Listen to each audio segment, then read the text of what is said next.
저희는 오늘 대강절을 맞아 지난 2주 동안에는 보랏빛 촛불을 켰습니다. 그리고 오늘은 핑크색 촛불을 켰습니다. 보라색은 왕이신 예수님을 상징하기도 하고 금식과 참회를 상징하는 색깔입니다. 그리고 전통적으로 대강절이 시작되면 우리 성도들은 예수 그리스도 앞에 한 해 동안 어떤 삶을 살았는지 돌아보며 금식으로 참회의 시간을 가집니다. 이제 세 번째, 절정으로 향해서 가는 세 번째 주가 되면 예수께서 이 세상에 오셨다는 그 사실 때문에 기뻐하며 핑크색 촛불, 기쁨을 상징하는 촛불을 밝혔습니다. 여러분, 예수님을 믿는 성도들이라면 대강절 셋째 주뿐만이 아니라 1년 내내 기쁨의 삶을 살아야 하는 것이 마땅하다고 생각합니다. 왜냐하면 예수께서 이 세상에 오심으로 인류의 죄를 용서하시고 온 세상의 자유를 선포하셨기 때문입니다. 크리스찬 작가로 널리 알려진 도로티 세이어스라는 분이 이렇게 말한 것이 있습니다. The only sin a Christian can commit is to be joyless. 크리스찬들이 범할 수 있는 가장 심각한 죄는 기쁨을 잃어버리는 것이라고 했습니다. 아무 값없이 구원의 선물을 받았음에도 불구하고 기쁨의 삶을 살지 못하면 그것은 심각한 죄를 짓는 것과 같다는 것입니다. 이 자리에 오신 여러분 안에 기쁨이 있습니까? 네. 할렐루야. 정말 예수님 때문에 기뻐하십니까? 네. 그래도 오늘은 좀 낫습니다. 이 기쁨의 은총은 우리가 억지로 기뻐하려고 해서 얻어지는 것이 아닙니다. 이것은 우리 내면으로부터 솟아나오는 기쁨을 말합니다. 더 이상 죄에 얽매이는 삶을 살지 않는 자유로움을 얻게 되었기 때문에 우리 영혼으로부터 저절로 흘러나오는 기쁨, 그것이 바로 joy, gift of joy, the spirit of joy라고 성경에서 말씀하고 있습니다. 성경은 이 기쁨에 대해서 거듭해서 강조하고 있습니다. 데살로니가 전서 5장 16절에서 18절, 이것도 이 암송 구절에 들어가 있습니다. 우리 다 같이 한번 암송해 볼까요? 항상 기뻐하라, 쉬지 말고 기도하라, 범사에 감사하라. 이것이 그리스도 예수 안에서 너희를 향하신 하나님의 뜻이니라. 아멘. 갈라디아서 5장 22절에 보면 이 기쁨은 우리 기독교인들이 열매 맺어야 할 성령의 9가지 열매 중에 하나라고 했습니다. 로마서 14장 17절에서는 하나님의 나라는 먹는 일과 마시는 일이 아니라 성령 안에서 누리는 의와 평화와 기쁨이라고 말씀했습니다. 이처럼 기쁨은 하나님의 나라와 세상의 나라가 다르다는 것을 보여주는 중요한 척도인 것입니다. 이 세상을 살아가지만 하나님의 나라에 속하여 살아가는 우리 기독교인들에게는 날마다 이 기쁨의 은총을 받아 누리며 살아가는 것이 필수적인 것입니다. 여러분, 옆에 계신 분들 얼굴을 한번 보십시오. 그분의 얼굴에서 기쁨이 보입니까? 네. 감사합니다. 저에게서 기쁨이 보입니까? 아멘. 이 성경에서 말하는 기쁨, joy는 일반적인 행복, happiness와는 구별이 되어야 합니다. 기쁨은 우리의 삶에 하나님께서 임재하고 있다는 증거로 주시는 것입니다. 우리가 영적으로 바르게 살고 있다 하는 것을 바로 우리 내면에 있는 기쁨이 증거로 보여주고 있다는 것입니다. 외부적인 조건이 아무리 불행할지라도 이렇게 기쁨이 있는 자들은 영원 깊은 곳으로부터 말할 수 없는 평화와 기쁨으로 살아갈 수가 있는 것입니다. 성경에는 joy 혹은 rejoice, 라는 이 단어가 330번이나 언급되고 있지만 happiness는 단 26번만 나오고 있다는 것입니다. 행복은 나에게 어떤 일이 일어났는가에 의존하는 것입니다. 행복은 외부적인 상황이 잘 돌아갈 때에 우리에게 주어질 수 있는 것이지만 기쁨은 외부적인 환경과는 달리 그 환경을 초월하여 하나님께서 우리 내면에 선물로 주시는 것입니다. 오늘 시편 이 126편은 주로 대강절기에 특별히 이 세 번째 주일 기쁨을 묵상하는 말씀으로 많이 읽혀지는 본문입니다. 제목으로 성전을 향해 순례하는 사람들이 부르는 노래, 이렇게 제목이 붙어 있습니다.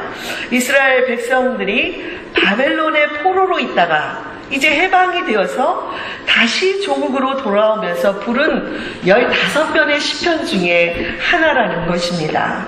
그 옛날 유대인들이 조국을 향해 가면서 불렀던 이 시편의 노래처럼 우리들도 죄에서 해방이 되어 하나님으로부터 자유를 누리게 된 우리들은 예수 그리스도께 날마다 이 기쁨의 노래를 불러야 될 줄로 압니다.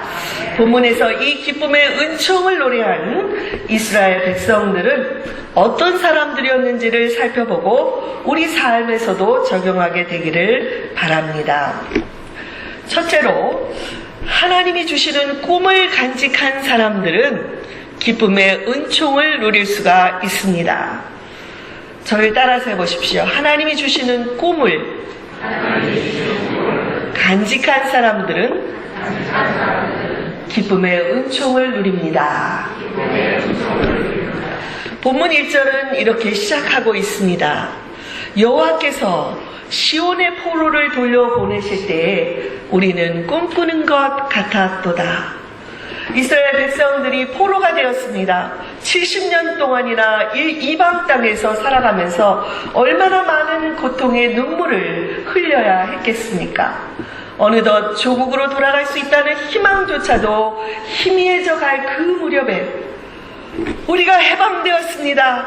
우리는 이제 자유의 몸이 되었습니다. 이 소식을 들었을 때 얼마나 기뻤을까요? 우리나라 사람들은 아마도 이 상황을 좀 더 잘 실감할 수가 있을 것입니다. 일본의 식민지로 36년간 억압당하면서 우리 조상들은 많은 서름과 고통을 겪어야 했습니다. 저는 중국 선교를 5차례 다녀왔는데요. 그 다녀올 때마다 만주 지역의 조선족들을 만나서 이야기할 기회가 있었습니다. 그들의 조상들이 일본의 식민정책 하에서 도저히 살기가 힘들어서 조국을 등지고 중국으로 건너왔다는 이야기를 자주 들었습니다. 저는 그곳을 다니며 차창밖에 기름진 만주 벌판을 바라볼 때마다 그 옛날 조국을 다시 찾기 위해서 그 만주 벌판을 뛰어다녔던 조상들의 모습을 떠올리며 나라 잃은 서름이 어떤 것인지를 실감하곤 했었습니다. 이렇게 만주로, 러시아로, 미국으로 세계 각 지역을 뛰어다니며 독립을 꿈꾸던 우리 조상들에게 8.15 해방의 그 소식은 얼마나 놀라운 감격을 주었을까요? 마치 본문처럼 꿈을 꾸는 것 같은 기쁨으로 가득 찼을 것입니다. 오늘 장로님께서도 기도해 주셨는데 요즘 북한으로부터 들려오는 소식이 심상치가 않습니다. 저는 작년에 바로 2박 3일의 짧은 기간이었지만 북한을 방문하고 그 땅을 한 발걸음 한 발걸음 내디딜 때마다 밟을 때마다 감격 속에서 기도하곤 했었습니다. 하나님 이 땅에 자유를 주실 날이 언제이겠습니까? 이 땅의 백성들도 언제쯤이면 마음껏 하나님을 기뻐하고 우리처럼 신앙생활을 할 수 있겠습니까? 얼어붙은 이 동토는 언제쯤이면 풀어질 수 있을까요? 그런 기도를 하고 김정은으로 그 리더가 바뀌었기 때문에 조금이나마 기대를 가졌었는데 그동안에 그 기대는 산산이 무너지고 어쩌면 더 심각한 그런 지경으로 되어버리는 것 같아 마음이 안타깝습니다. 그러나 장로님의 기도처럼 우리는 모를 일입니다. 갑자기 어느 날 하나님으로부터 기쁜 소식이 전해질지 아무도 모르는 것입니다. 바리로의 해방 소식이 언제 전해질지 아무도 몰랐던 것처럼 이스라엘 백성들에게 돌아가도 좋다는 이 소식이 언제 들릴지 아무도 몰랐던 것처럼 북한의 그 백성들에게도 자유다, 해방이다 그 소식이 언제 들릴지는 아무도 모르는 것입니다. 중요한 것은 이스라엘 백성들이 포로 생활을 하면서 낙심만 하고 있었던 것이 아니라 반드시 조국으로 돌아가 하나님의 성전을 다시 세우고 그곳에서 하나님께 예배를 드리겠다 이 믿음을 갖고 이 꿈을 갖고 열심히 하루하루를 살았다는 것입니다. 하나님은 포로된 자들 중에 에스겔 선지자를 부르시고 왜 백성들이 포로로 잡혀와야 했는지를 가르쳐 주셨습니다. 그들은 조상들이 하나님의 말씀에 불순종해서 우상 숭배의 죄를 범했기 때문에 나라를 잃게 되었다는 것을 깨달았습니다. 그리고 자신들의 죄를 회개하면서 하나님께 용서를 구하고 하나님 언젠가는 다시 우리로 조국으로 돌아가 하나님의 성전에서 예배 드릴 날이 반드시 올 것입니다. 라는 이 믿음을 포기하지 않았습니다. 비록 포로로 잡혀와 있었지만 다시 세워질 성전에 대한 꿈을 갖고 있었기 때문에 결국에는 그 꿈이 이루어지는 날을 맞게 되었던 것입니다. 우리 조상들도 조국의 독립을 포기하지 않고 열심히 꿈을 꾸며 살았기 때문에 어느 날 나라를 되찾을 수 있었고 오늘날 대한민국의 눈부신 발전을 할 수 있었던 것이라고 믿습니다. 그러므로 저와 여러분 꿈을 가지십시다. 이 꿈은 내 개인적인 성공을 위한 꿈이라기보다는 하나님께서 주시는 꿈을 말합니다. 먼저 하나님이 우리 공동체에게 주신 꿈이 이루어질 때에 우리 개인적인 꿈도 순조롭게 이루어질 수 있는 것입니다. 이스라엘 백성들은 포로가 된 지 몇 년 만에 돌아왔을까요? 70년 만입니다. 나라가 바뀌고 페르시아의 고레스 왕에 의해서 해방이 되고 조국으로 귀환할 수가 있었습니다. 3차례에 걸쳐서 귀환이 이루어졌습니다. 첫 번째 귀환은 총독인 수룹바벨을 중심으로 약 5만 명 정도가 유대 땅으로 돌아와서 이들은 무너졌던 하나님의 성전을 다시 건축을 했습니다. 두 번째 귀환은 약 80년이 지나서 이루어졌습니다. 율법에 탁월했던 학사 에스라를 중심으로 돌아왔는데 그들은 돌아와서 에스라에 의해서 정말 하나님의 율법을 철저하게 배우고 그들의 무너진 신앙을 다시 회복하게 되었습니다. 세 번째 귀환은 13년이 지나서 총독 느헤미야를 중심으로 이루어졌습니다. 느헤미야는 가장 먼저 예루살렘의 이 성벽에 무너진 터를 다시 재건해서 세웠습니다. 여러분, 귀환한 자들이 무너진 성전을 먼저 세우고 하나님의 율법과 신앙을 회복하고 그 후에 성벽을 재건한 이 순서는 우리에게 중요한 교훈을 가르쳐 줍니다. 우리가 예수 그리스도를 구원자로 고백하고 믿으면 우리 내면에는 하나님의 성전이 세워지게 됩니다. 이 성전이 세워지면 우리는 그곳에서 하나님의 말씀을 배우고 영적으로 성숙해 갑니다. 우리의 신앙을 회복하게 됩니다. 그리고 난 후에 믿음 생활이 먼저 세워지고 난 후에야 우리의 일상생활도 강건하게 다시 세워질 수가 있는 것입니다. 사랑하는 우리 교우 여러분, 대강절에 어떤 꿈을 갖고 계십니까? 이 시간에 성령께서 여러분의 꿈을 다시 한번 깨닫게 해주시기를 바랍니다. 꿈이란 나의 고아를 막론하고 누구든지 꿀 수가 있습니다. 빛바랜 꿈이라 할지라도 다시 꺼내어 마음에 품을 수 있기를 바랍니다. 아무리 작은 꿈이라도 이 꿈을 가진 자들에게는 기쁨의 은총이 임할 것입니다. 제가 인도했던 한 성경 공부에서 해가 바뀔 때 우리 새해에 대한 꿈을 나눠보자 이렇게 시간을 가졌습니다. 한 나이 많으신 여성분의 차례가 되자 그분은 제가 젊었을 때 이루지 못한 꿈을 다시 시작하겠습니다 이렇게 말씀을 하셨습니다. 그러자 옆에 있던 한 젊은 자매가 이렇게 말합니다. 어머, 그 연세에도 새로운 것을 시작할 수 있다는 것이 그 용기가 너무 부러워요. 그렇게 감탄을 하더라고요. 여러분, 나이 공로가 많고 적음의 문제가 아니라 아무리 나이가 많아도 꿈을 가질 수 있습니다. 아멘. 이수경 권사님, 박감의 권사님, 박혜승 권사님, 꿈을 가질 수 있습니다. 아멘. 그분은 이렇게 말했습니다.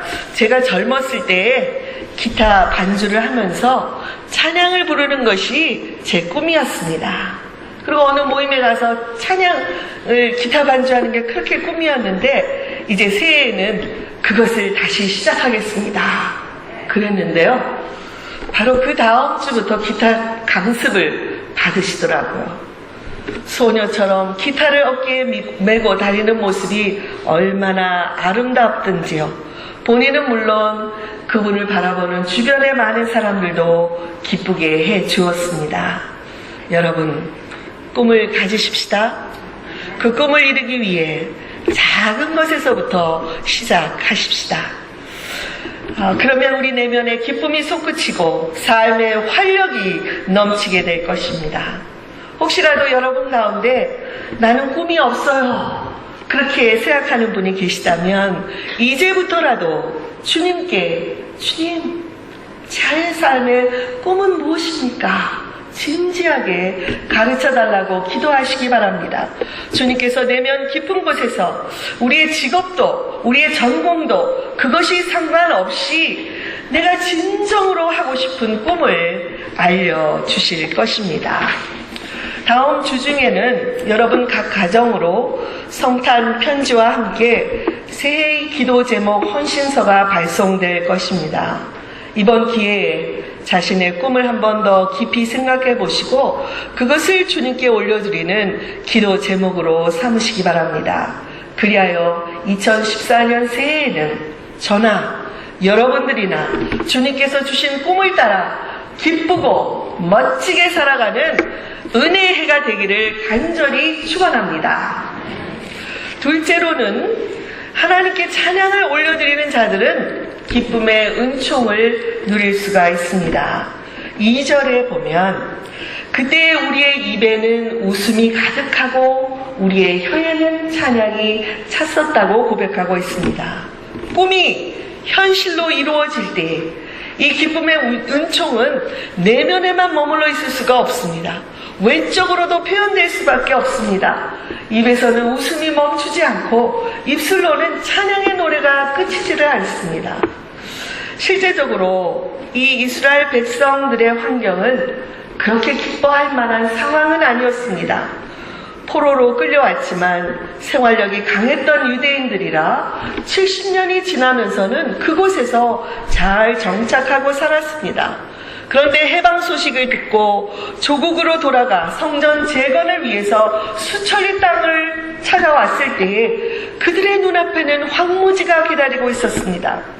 또한 사방 어느 곳에서도 이들을 바라보는 시선이 곱지 못했습니다. 이미 그 땅에 정착해서 살고 있던 이방 사람들이 사사건건 이 일을 방해하려고 했기 때문입니다. 그럼에도 이스라엘 백성들은 꿈에 그리던 이 땅으로 돌아왔다는 사실로 인해 그들의 찬양을 멈출 수가 없었습니다. 2절 후반에 보면 이렇게 말합니다. 그때의 문나라 가운데서 말하기를 여호와께서 그들을 위해 큰 일을 행하셨다. 이렇게 말했다는 것입니다. 이방인들도 이 유대인들이 어려운 형편에서도 불평하지 않고 찬양의 삶을 사는 것을 보면서 하나님의 능력을 인정했던 것입니다. 제가 굉장히 좋아하고 존경하는 평신도 수사였던 브라더 로렌스가 하나님의 임재 훈련이라는 그 책에서 보면 기쁨은 하나님의 임재를 보여주는 가장 확실한 증거라고 말했습니다. 어떤 사람이 하나님의 임재 가운데 있는가요? 그것을 보려면 그분에게 기쁨이 있는 것을 보면 알 수 있다는 것입니다. 작곡가 하이든 아시죠? 이 하이든은 그가 작곡하는 이 교회 음악들마다 기쁨으로 차고 넘치는 것을 보면서 도대체 그 이유가 무엇이냐고 질문한 사람에게 이렇게 대답했다고 합니다. 하나님께서 내 가슴을 뛰게 하시는데 내 음악이 기쁨에 뛰지 않을 수 있겠습니까? 하나님께서 내 펜을 움직이시는데 내 펜이 기쁨으로 달려가지 않겠습니까? 하나님께서 나를 구원해 주셨는데 나에게서 슬픈 음악이 나올 수 있겠습니까? 교우 여러분, 저와 여러분을 바라보는 사람들이 도대체 날마다 그렇게 기뻐하며 사는 이유가 무엇이냐고 질문할 정도로 기쁨으로 살아가시기 바랍니다. 우리는 예수님이 이 세상에 구원자로 오셨다는 것, 그리고 그분의 영이신 성령께서 우리 안에 살아가셨다는 것, 이 사실만으로도 날마다 찬양이 멈추지 않아야 할 충분한 이유가 있다고 생각합니다. 그러나 우리 주변의 불신자들은 우리를 향해서 오히려 그 기쁨의 증거를 좀 보여달라고 외치고 있습니다. 교회에 나가면, 믿음 생활을 하면 뭔가 달라질 줄 알았는데 기독교인들의 삶을 보면 세상 사람들과 다를 것 없이 돈과 권력과 명예를 추구하고 희생적인 사랑으로 사회를 따뜻하게 하는 것보다 오히려 이기적으로 부를 쌓기에 바쁜 그 모습을 보면서 실망했다는 것입니다. 저는 그러므로 2014년도를 맞아 우리 교회의 찬양의 역사가 충만하게 임하기를 바랍니다. 우리 교우들 여러분들과 함께 작은 것에도 하나님께 찬양 드리는 그런 습관을 저도 우리 교우님들도 갖게 되기를 바랍니다. 그럴 때 우리 교회적으로 기쁨의 은총이 부어지고 우리가 모일 때마다 이 자리가 기쁨의 영으로 충만하여 우리는 예배의 감격, 하나님의 나라를 감격으로 경험하게 될 것입니다. 제가 어떤 그런 모임에 갔을 때 특별히 은사가 충만하게 그 교회 지도자들 모임이었는데 임하는 그런 집회였습니다. 근데 집회 때마다 너무나 깔깔대며 웃는 사람들 때문에 모임이 진행되지 않을 정도였습니다. 물론 분별을 해야죠. 모임을 방해하지 않게. 근데 결국 그분은 Spirit of the Joy, 기쁨의 영이 특별히 은사로 임하니까 주체를 할 수 없어서 아무리 남이 말려도 기뻐하고 즐거워하고 웃지 않을 수가 없었던 것입니다. 그런 기쁨의 은총이 우리가 모일 때 이 자리에 바로 여기에서 일어날 수 있기를 바랍니다. 다윗이 하나님의 그 언약궤를 그 다윗성으로 옮겨올 때 너무너무 기뻐서 그의 옷이 벗겨지는 것도 모르고 상관하지 않고 춤추며 찬양을 불렀던 그 감격이 우리 성마가교회 위에 임하기를 간절히 축원드립니다. 저는 목사로서 여러 다양한 어려움을 겪는 분들을 만납니다. 그들을 위해서 제가 기도할 때마다 저는 마른 땅에 물이 넘쳐서 시내가 되는 그림을 그리면서 기도하곤 합니다. 여기 우리 본문에서 우리 중보자의 삶을 사는 자들은 기쁨의 은총을 누릴 수가 있다는 것을 말씀하고 있습니다. 4절에 보면 여호와여 우리의 포로를 남방 시내들 같이 돌려보내소서 이렇게 간청합니다. 이들은 아직까지 조국으로 돌아오지 못한 동족들을 향해서 하나님 그들도 어서 속히 이곳으로 돌아올 수 있게 해주십시오. 이렇게 중보의 기도를 드립니다. 여기 남방 시내들이라는 것은 대부분 팔레스타인 지역으로 메마른 사막 지역입니다. 그러나 비가 오면 물이 차고 넘치게 됩니다. 영적으로 보면 바벨론 포로 생활로 인해서 바짝 말라있는 것 같은 그들의 동족들이라도 하나님이 큰일을 행해 주시면 그들도 돌아와 마른 강야에 물이 차가서 시내가 되는 것처럼 하나님께서 영적으로 풍성하게 채워주실 것이라는 것을 믿고 기도하고 있는 것입니다. 저는 우리 교회 안에 이 중보기도의 사역이 더 활성화돼서 질병이 있는 자들, 마음의 상처가 있는 자들, 그리고 여러 가지 관계로 괴로워하는 자들에게 하나님께서 마른 땅의 시내가 흘러가듯이 채워주시는 놀라운 역사가 일어나게 되기를 바랍니다. 저와 함께 여러분도 중보자의 삶으로 이 기쁨의 은총을 누리게 되기를 간절히 바랍니다. 이제 마지막으로 눈물로 씨를 뿌리는 자들은 기쁨의 은총을 누릴 수가 있습니다. 5절과 6절에 보면 눈물을 흘리며 씨를 뿌리는 자는 기쁨으로 거두리로다. 울며 씨를 뿌리러 나가는 자는 반드시 기쁨으로 그 단을 가지고 돌아온다고 고백하고 있습니다. 눈물로 씨를 뿌린다는 것은 열매를 거둘 때까지 많은 희생과 수고가 따르지만 미래를 향한 소망을 갖고 인내하는 것을 말합니다. 이렇게 열심히 눈물로 씨를 뿌린 자들은 눈물을 흘린 만큼 기쁨의 은총을 경험하게 될 것입니다. 혹시라도 이 자리에 계신 여러분들 가운데 현재 고통의 한복판에서 도저히 내일 일을 생각하기 힘든 분이 계십니까? 여러분에게 대강절의 은총인 기쁨의 선물이 부어지기를 바랍니다. 제가 다 설명할 수는 없지만 여러분들이 흘리고 있는 이 눈물은 환경을 초월하는 하나님의 신령한 기쁨의 은총이 임할 때 그 눈물은 반드시 기쁨으로 변하게 될 것입니다. 그때까지 인내하시며 주님을 신뢰하시기 바랍니다. 어떤 랍비가 닭 한 마리와 등불과 천막을 나귀에 싣고 여행을 떠났습니다. 해는 저물었는데 아무리 가도 인가가 보이지 않습니다. 그래서 오늘은 도저히 안 되겠구나 하고 길 옆에 천막을 치고 나귀와 닭은 천막에 묶어두었습니다. 랍비는 천막 속에서 등불을 켜고 말씀을 읽기 시작합니다. 그런데 갑자기 강한 바람이 불어서 그 촛불을 꺼뜨려 버렸습니다. 그리고 결국 하는 수 없이 이것도 안 되나 보다 하고 책을 덮고 잠을 청합니다.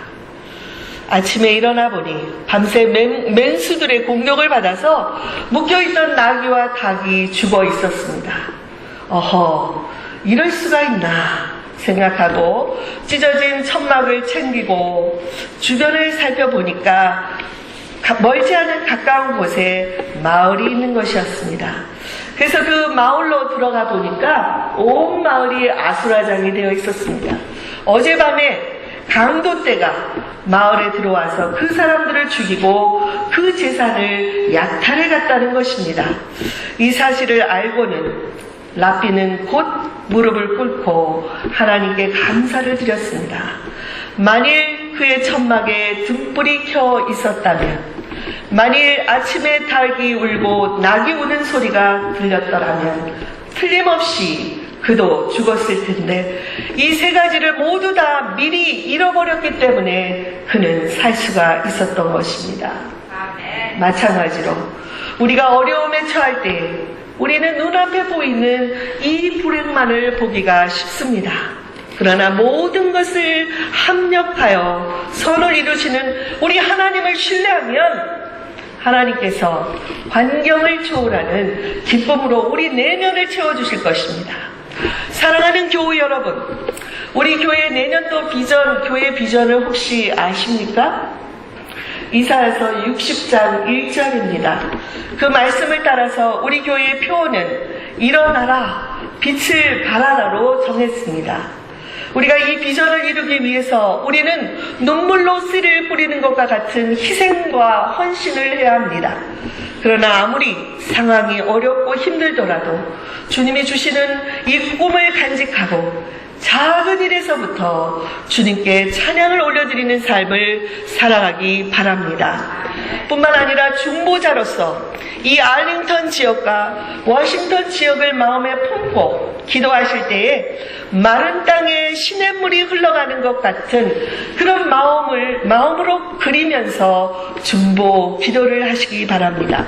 저는 특별히 교우 여러분의 가정에 하나님의 시냇물이 흘러넘치는 그것을 마음에 꾸며 기도할 것입니다.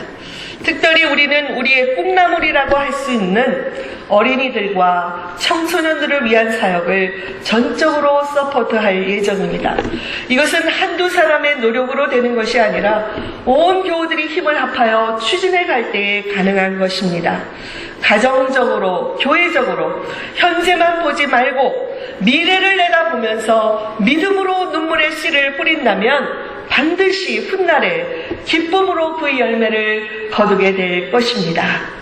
히브리서 12장 2절에 보면 이런 말씀이 있습니다. 믿음의 주요 또 온전케 하는 이신 예수를 바라보자. 그는 그 앞에 있는 기쁨을 바라보며 자기 앞에 있는 십자가를 참으사 하나님 보좌 우편에 앉으셨다고 말씀합니다. 우리가 사랑하는 예수님께서 십자가의 고난을 십자가 후에 찾아올 기쁨을 바라보면서 이겨내셨듯이 저와 여러분도 현재 어떠한 어려움이나 고난이 있다 할지라도 우리 앞에 놓인 기쁨의 은총을 바라보면서 감당할 수 있기를 바랍니다.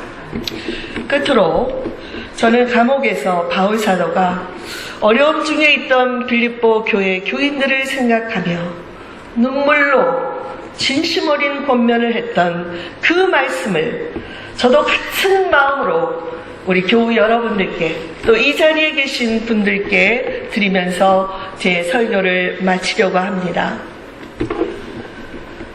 여러분, 주 안에서 항상 기뻐하십시오.